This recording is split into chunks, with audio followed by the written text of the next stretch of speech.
You're watching BBN Tonight on your official UK sports station, LEX 18.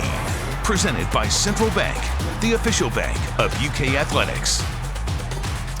All right, welcome back to BBN Tonight. March Madness is now underway. Even without blue bloods like Kentucky or Duke, for the first time, both missing the tournament at the same year since 1976. So we're still checking in, though, with Tom Leach, the voice of the Wildcats. Hey, Tom, let's begin with the weekend's thrilling end to the SEC tournament. Alabama and LSU played arguably the best game of March so far as Crimson Tide pulls one out. 1-point championship, 1-point win, that is, in the championship game. Yeah, that was one of the better games of the year. And I would think, certainly Alabama in particular, I'm not a big fan of LSU's defense. I think they were maybe highly motivated in that game, playing for the title, and because Bama had beaten them twice. But I think Alabama's really good at both ends of the floor, and I think they've got a good shot to make a run in this tournament. And then Tennessee, I think, if they can have enough of their best days, I like their team. They've just been a little in and out. Now, while the Wildcats are sitting out 2021, there are two Kentucky connections in this year's tournament. Morehead State, great story, making the big dance, as did former UK coach Rick Pitino's Iona squad. Tom, just your thoughts on, first, Pitino going into the tournament while Kentucky and Louisville sit out. Well, it's a strange year in so many ways. So that's just another brick in the wall, so to speak.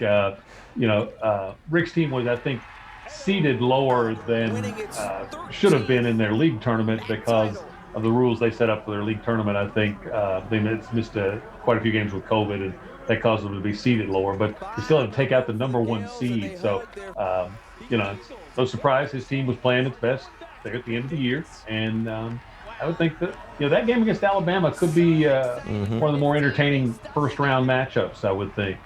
And then I wanted to follow up, too. I'm assuming you've seen Morehead State play this year. Your thoughts on maybe potentially upsetting West Virginia come Friday? I think Jeff Van Note, who I did football games with when I first started, Note played almost 20 years in the NFL, and he always had a great saying.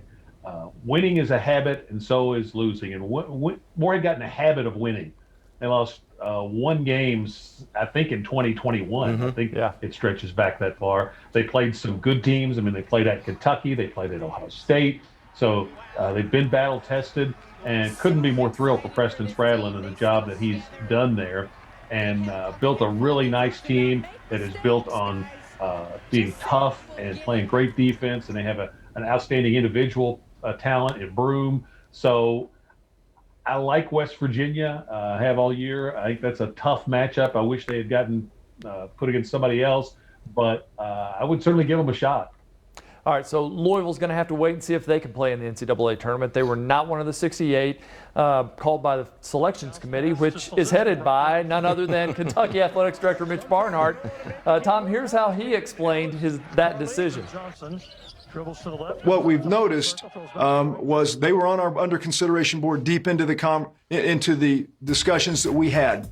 The challenge was you had two teams that made really remarkable tournament runs in Georgetown and Oregon State, and so they were not under the under consideration board. And as they took those spots, some people had to fall off. And unfortunately, you have an opportunity during the course of the year to get your resume where you want it to be. And at the end of the day, if it's not where you want it to be, you have a chance to go to the tournament and secure the AQ. Two teams did that, and in the process of doing that, they took two bids away that would have been available in the at-large pool from the under consideration pool.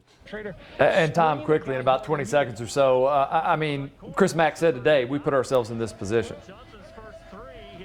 They did, and from what I've heard, sampled a few of the Louisville shows on radio and today and even last night, and I don't even hear Louisville fans saying much other than they put themselves in that position. All right, Tom, thank you so much. Looking forward to talking to you in the future.